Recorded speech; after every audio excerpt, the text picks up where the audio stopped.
Hello friends, welcome to my YouTube channel. दोस्तों, आज की वीडियो में हम एक और मैथमेटिक्स का क्वेश्चन सॉल्व करेंगे। और ये क्वेश्चन जो है आपकी टेस्ट में आ सकता है, तो इसका जो है सॉल्यूशन आपको पता होना इम्पोर्टेंट है। तो चलें, क्वेश्चन स्टार्ट करने से पहले अगर आप मेरे चैनल पर न्यू हैं तो प्लीज़ चैनल को सब्सक्राइब करें ताकि ऐसी इन्फॉर्मेटिव वीडियोस की नोटिफिकेशन आपको मिलते रहें। तो चलें, क्वेश्चन को सॉल्व करते हैं। फिर क्वेश्चन कह रहा है कि Salim salary is 120% of Jamil salary and Sabah's salary is 60% of Jamil's salary. The total of all three salary is 1,12,000. What is Sabah's salary? तो क्वेश्चन आपको समझ में आ गया होगा कि कह रहा है कि सलीम की जो सैलरी है वो 120% है जमील की सैलरी के जमील की सैलरी के इक्वल। और सिमिलरली जो सबा की सैलरी है वो 60% है जमील की सैलरी। तो अगर हम तीनों की सैलरीज़ को मिलाएंगे तो हमारे पास उनका जो सम बनेगा तो वो बनेगा 1,12,000। तो बताएं सबा की सैलरी क्या होगी। तो चलें, क्वेश्चन को स्टार्ट करते हैं। फिर अब हमें तो जमील की सैलरी पता नहीं है, तो उसकी सैलरी को हम एज अ जे सब लिख देते हैं। सही है, तो जे हो जाएगी एज अ जमील की सैलरी।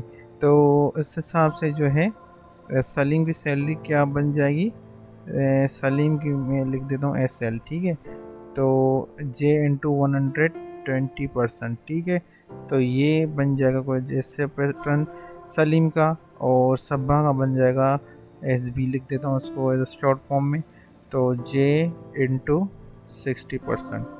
ओके, तो ये दोनों की सैलरी बन गई। अब इटसेल्फ जो जमील की सैलरी है वो एज अ जे रहेगी, तो जे और जे। अब हमें पहले जमील की सैलरी फाइंड करनी है, तो उसका सॉल्यूशन कैसे निकलेगा।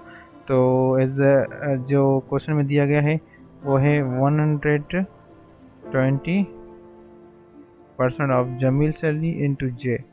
ओके, यहाँ पर जे के अलावा आप एक्स भी सपोज कर सकते हैं, तो नो इशू। और उसके हिसाब से फिर सबा की सैलरी बन जाएगी 60% इंटू जे, और जमील की सैलरी एज ए जे बनेगी। ओके, और उनकी सम जो बन रहा है वो 1,12,000। ओके, अब इसको क्या करेंगे हम एज ए परसेंटेज के फॉर्म में लिखेंगे। यहाँ पर सबके डिनोमिनेटर में 100 आ जाएगा, क्योंकि परसेंट को हम 100 से ही डिनोट करते हैं। तो इसका सबका जो है डिनोमिनेटर में 100 आ जाएगा। ओके, तो इसको इस तरह से लिखेंगे हम, और जे को जो है एज इट इज़ जे रखेंगे क्योंकि इसके डिनोमिनेटर में कुछ भी नहीं है। तो यहाँ पर 1,12,000 भी सेम रखेंगे। यहाँ पर फिलहाल इससे कोई भी छेड़छाड़ नहीं करनी। अब इसके डिनोमिनेटर और न्यूमरेटर में एक एक ज़ीरो है, तो इसको कैंसिल कर देंगे। क्वेश्चन को जितना सिंपल रखेंगे उतना आपके लिए इजी होगा, तो जितना क्वेश्चन को सिंपल हो सके आप उसको करें। अब इसके बाद यहाँ पर जो न्यू आंसर बन जाएगा वो बन जाएगा 12/10 और जे। ठीक है, और 6/10 जे एंड प्लस जे 1,12,000। ओके, सही है। अब उसके बाद एलसीएम निकालेंगे। यहाँ पर भी 10 है, यहाँ पर भी 10 है, तो यहाँ पर भी लाजमी है कि 10 आए। तो यहाँ पर तो डिनोमिनेटर में कुछ भी नहीं है, तो फिर यहाँ पर हम सपोज क्या करते हैं 1 है, तो इस 1 को हम क्या मल्टीप्लाई करेंगे, हमारे पास 10 आएगा, तो ऑब्वियसली 10 ही करेंगे। तो न्यूमरेटर और डिनोमिनेटर से सेम नंबर मल्टीप्लाई करेंगे, क्योंकि एलसीएम का एक ये रूल है कि जो भी नंबर आप न्यूमरेटर से डिनोमिनेटर से मल्टीप्लाई करेंगे वही नंबर जो है आपको न्यूमरेटर से एनी हाउ मल्टीप्लाई करना पड़ेगा। अच्छा, एक बात मैंने बताना भूल गया कि आप इसको और भी सिंप्लीफाई कर सकते हैं, कि इन दोनों को भी टेबल लग रही है, इन दोनों को भी टेबल लग रही है, तो मैंने वो नहीं किया। अगर आप वो करना चाहें तो वो भी आपके लिए आसान हो जाएगा। तो यहाँ पर मैं कंटिन्यू करूँगा सॉल्यूशन को। तो इसमें जो अब बनेगा वो बनेगा 12J और upon 10 plus 6/10J and 10J क्योंकि अब हमने जो है इससे 10 मल्टीप्लाई किया और इसमें 10 ही आएगा। ओके, और यहाँ पर 1,12,000 एज इट इज़ रहेगा।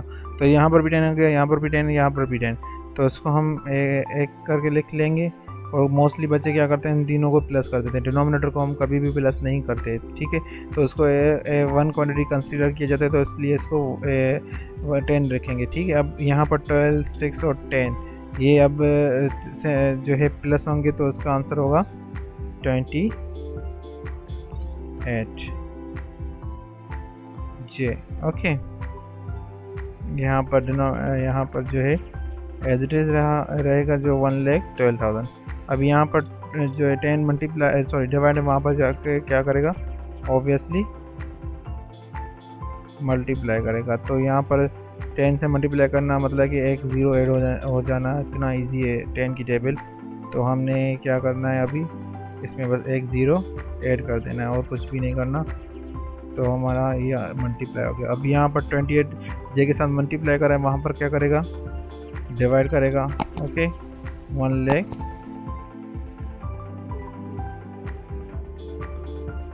अब ये 1 लाख नहीं बन गया, अब 11 लाख, ये 20,000 बन गया। सही है।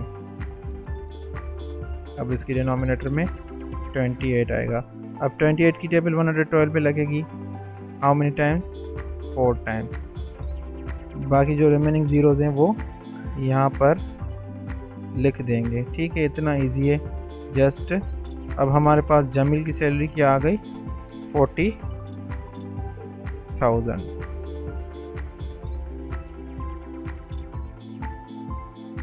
ओके, हमसे किसी की सैलरी पूछी गई है, सबा की। तो सबा की सैलरी जमील की सैलरी के कितने बराबर है, वो है 60% ऑफ जमील सैलरी। ठीक है, अब यहाँ पर हम सॉल्यूशन निकालेंगे 60/100 इंटू 40,000, क्योंकि हमारे पास जमील की सैलरी अब आ गई है 40। अब यहाँ से 2 ज़ीरोस कैंसिल हो जाएंगे और यहाँ से 2 ज़ीरोस कैंसिल हो जाएंगे। अब 60 इंटू 40 मल्टीप्लाई होंगे, सॉरी नॉट 40, 400। अब ठीक है, 6 4 का क्या हो जाएगा, 24, और यहाँ पर जो है ज़ीरो ऐड कर दें। ये इतना सिंपल है। ओके, हमारे पास सबा की सैलरी क्या आएगी, 24,000।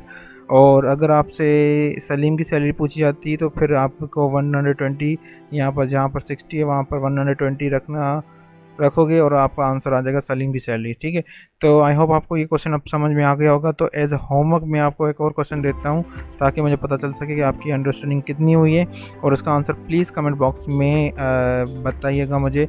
और अगर आप प्रैक्टिस नहीं करेंगे क्वेश्चन की तो आपको मैथ्स का सोल्यूशन कभी भी नहीं आएगा, ये बात याद रखिएगा। वीडियो देखना सिर्फ इम्पोर्टेंट नहीं है, आपको सोल्यूशन भी करना पड़ेगा। तो इसलिए मैं आपको होमवर्क देता हूँ तो ताकि आपकी अंडरस्टैंडिंग और भी अच्छी हो जाए। तो इसका आंसर मुझे ज़रूर बताइएगा। तो ये यहाँ पर अब मैं वैल्यूज़ को चेंज कर देता हूँ, यहाँ पर कर देता हूँ 3,28,000। सही है, अब ये आपकी जो है वैल्यू चेंज हो गई। तो इस वैल्यू के हिसाब से आप बताइएगा सबा की सैलरी क्या होगी। बाकी सेम जो है क्वांटिटी परसेंटेज सेम ही रहेगी, बस ये वैल्यू चेंज। अगर अभी भी कोई आपको कोई भी डिफ़िकल्टी है या कोई भी क्वेश्चन है तो आप मुझे कमेंट बॉक्स में ज़रूर बताइएगा। तो मिलते हैं अगली वीडियो में, अपना ख्याल रखिएगा।